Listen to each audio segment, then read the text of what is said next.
case briefs, and so much more. LSData's got what you're looking for. In 1949, the United States Court of Appeals for the District of Columbia Circuit heard the case of Penn Bowling Recreation Center, Inc. v. Hot Shops, Inc. The case centered around the question of whether misuse of an easement was enough to result in its forfeiture or abandonment. The situation began when the Norment Estate sold a portion of its property to Hot Shops, including an easement allowing the estate to use part of the land that was left in Norment's possession. Later on, the estate sold the remaining land to Penn Bowling, which also purchased an adjacent lot for a bowling alley.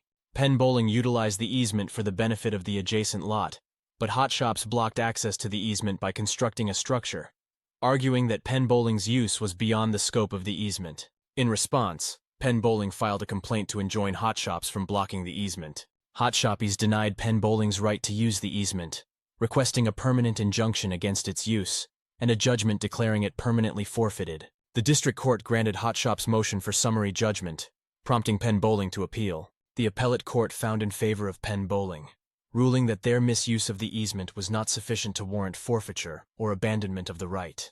Consequently, Hot Shops was not allowed to block Penn Bowling's access to the easement, although it was stated that Hot Shops could seek an injunction against any unauthorized use. The extent of the additional burden caused by such unauthorized use, however, remained unclear from the case records.